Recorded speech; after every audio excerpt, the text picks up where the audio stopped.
Halo Sobat Maya, kembali lagi ke series maraton saham IPO. Di video kali ini kita akan membahas tentang saham IPO BLOK atau Blok ya.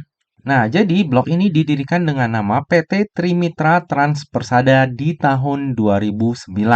Dengan kegiatan usahanya itu penyewaan kendaraan niaga dan operasional dengan merek TTP.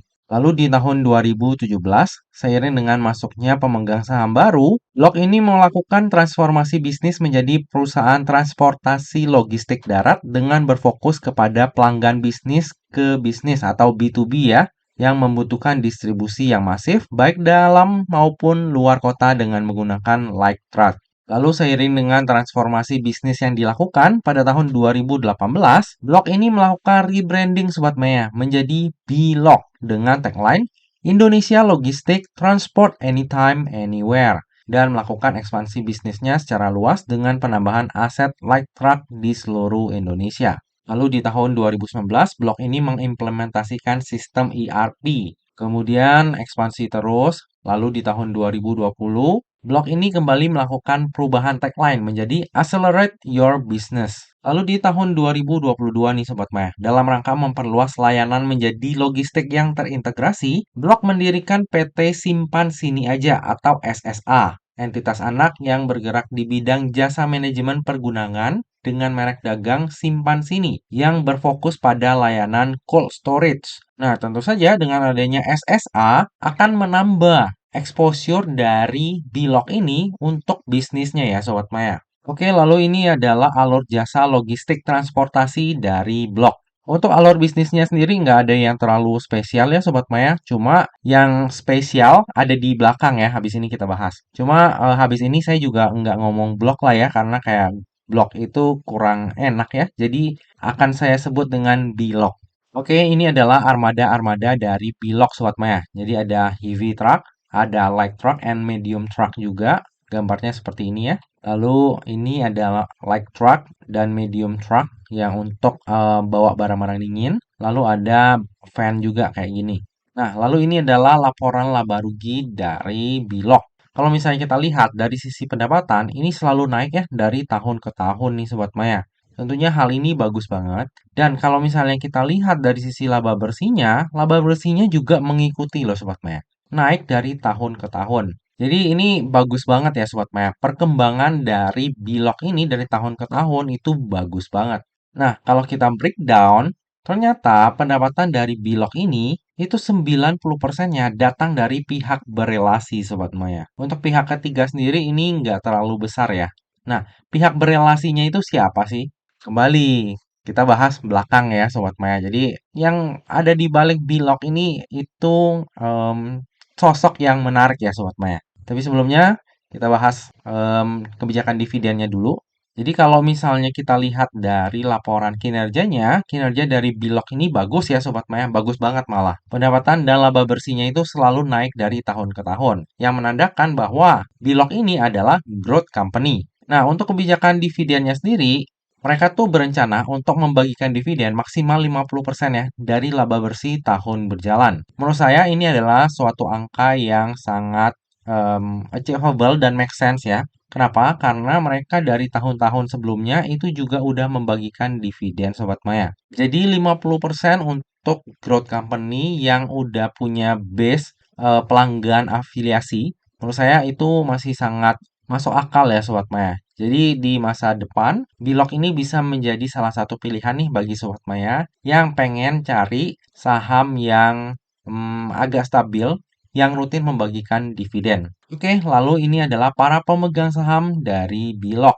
Ada tiga ya Sobat Maya, semuanya non-individu. Dengan kepemilikan saham terbesar dimiliki oleh PT Sigmantara Alfindo sebesar 61% kepemilikan saham. Lalu di IPO-nya Blok ini nggak ada lock-up period ya Sobat Maya.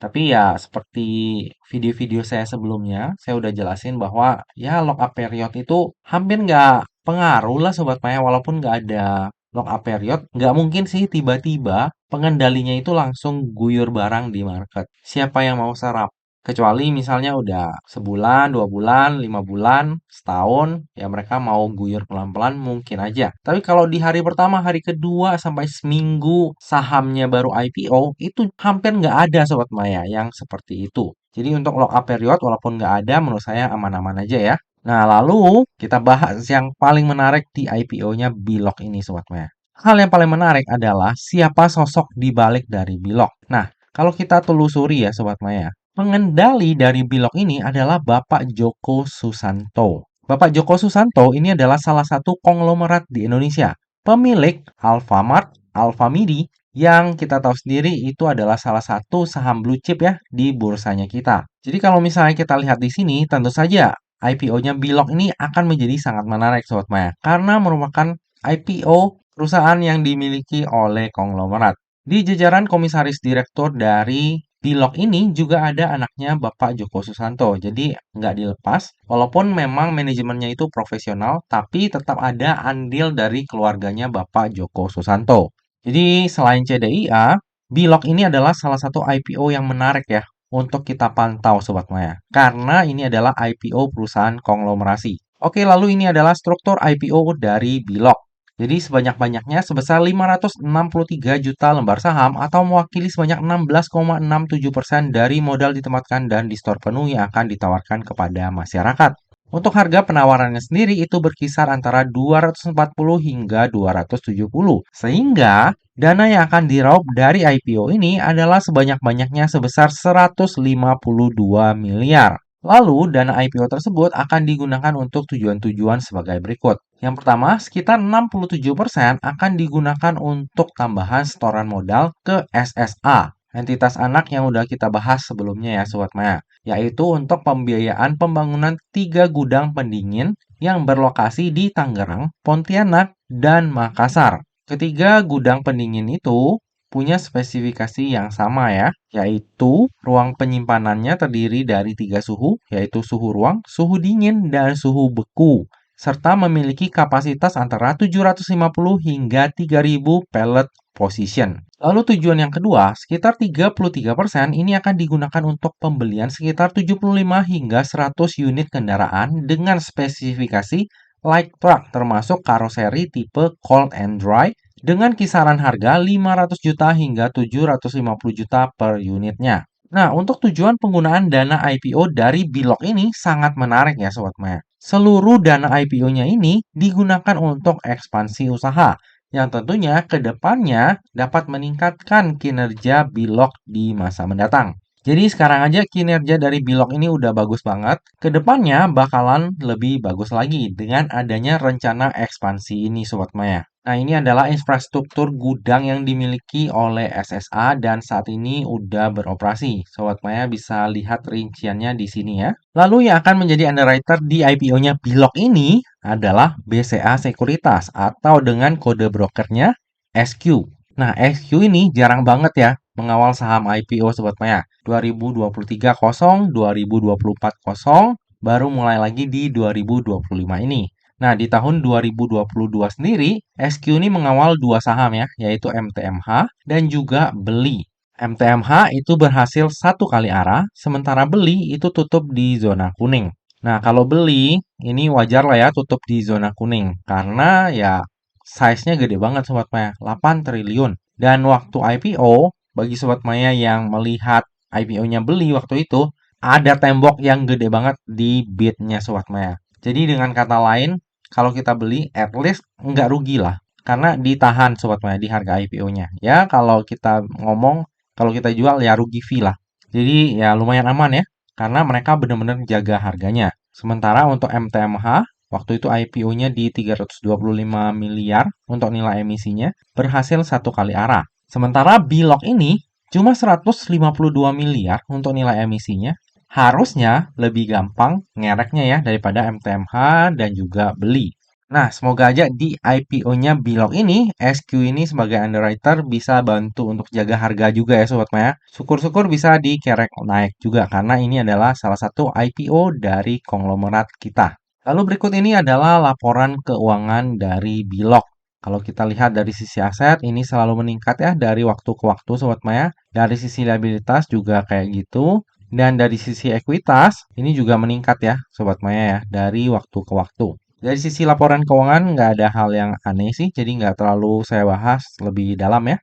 Lalu bagi Sobat Maya yang concern terhadap daftar efek syariah, jika kita lihat dari sisi rasio hutang dan juga sektor usahanya, Bilog ini akan masuk ke dalam daftar efek syariah. Oke, lalu berikut ini adalah valuasi dari Bilog di rentang harga IPO-nya, yaitu di harga 240 hingga 270. Jadi jika nantinya Bilog ini listing di harga 240, maka PI-nya itu akan berada di 7,25 kali dan PBV-nya di 1,55 kali dengan market cap sebesar 811 miliar. Dan jika nantinya Bilog ini listing di harga tertingginya yaitu di harga 270, maka PER-nya itu akan berada di 8,16 kali, PBV-nya 1,69 kali dengan market cap sebesar 912 miliar. Nah, dari sisi valuasi, Bilog ini tergolong murah ya Sobat Maya. Perusahaan logistik dengan PI 7 kali ini menurut saya salah satu nilai positif ya dalam IPO-nya Bilog. Dari sisi market cap, menurut saya juga masih make sense ya untuk perusahaan dengan pendapatan 1 triliun. Oke, dari tadi udah banyak hal yang kita bahas, sekarang tiba juga kita ke bagian kesimpulan. Kesimpulan yang pertama, Bilog ini merupakan perusahaan afiliasi dari AMRT dan juga MIDI yang dimiliki oleh salah satu konglomerat Indonesia, yaitu Bapak Joko Susanto. Secara kinerja, Bilog ini sangat memuaskan ya Sobat Maya. Baik pendapatan maupun laba bersihnya selalu naik dari tahun ke tahun. Jadi ini adalah growth company yang juga rajin membagikan dividen. Jadi oke banget. Kesimpulan yang kedua, valuasi dari Bilog ini cenderung murah ya untuk ukuran saham IPO Sobat Maya. Dari sisi PI-nya itu di bawah 10, market cap-nya juga murah. Bahkan pendapatannya lebih gede ya daripada market cap-nya. Lalu untuk tujuan penggunaan dana IPO-nya juga bagus banget karena keseluruhan dana IPO-nya itu digunakan untuk ekspansi usaha yang tentunya akan berpotensi untuk meningkatkan kinerja Bilog di masa mendatang. Kesimpulan yang ketiga, dari sisi underwriter yang akan mengawal IPO-nya Bilog adalah SQ. Nah, SQ ini sangat jarang ya mengawal saham IPO Sobat Maya. Terakhir di tahun 2022. Secara track record, belum ada saham IPO yang dikawal oleh SQ yang tutup di zona merah di hari pertamanya listing. Jadi, kalau misalnya kita lihat track record, walaupun SQ ini nggak dorong harganya ya, tapi dia itu at least jaga harganya Sobat Maya. Jadi untuk resiko, misalnya ikutan IPO ini menurut saya cenderung kecil. Kesimpulan yang terakhir, saya sendiri akan memanfaatkan momentum IPO ini untuk mendulang cuan. Dari sisi perusahaan, kita tahu ya bagus banget. Sosok di baliknya juga konglomerat. Valuasinya juga murah. Tujuan penggunaan dananya juga bagus, Sobat Maya. Underwriter-nya juga bagus. Jadi kayaknya nggak ada alasan untuk nggak ikutan IPO-nya Bilog ini. Sayangnya, Bilog ini kalau dalam jadwal IPO-nya, rencana jadwal IPO-nya ya Sobat Maya, itu barengan sama CDIA.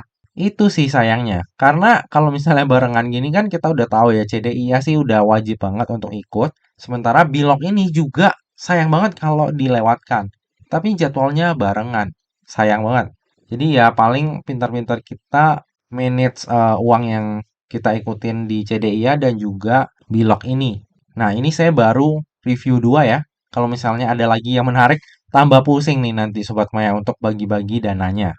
Nah, seperti biasa ya Sobat Maya, yang namanya saham, terlebih saham IPO, itu nggak pernah luput dari yang namanya resiko. Jadi bagi Sobat Maya yang mau melakukan order saham IPO Bilog, pastikan Sobat Maya melakukan order sesuai dengan resiko yang siap untuk Sobat Maya tanggung ya. Lebih lengkapnya nanti saya akan order berapa, akan saya share di tab community untuk Sobat Maya pengembangan dan juga utama. Nah Sobat Maya, demikianlah video review saham IPO Bilog.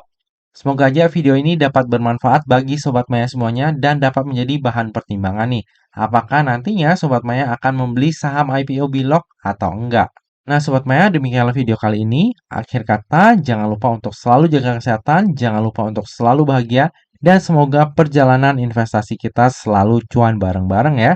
Sampai jumpa di video review saham IPO selanjutnya. Dah.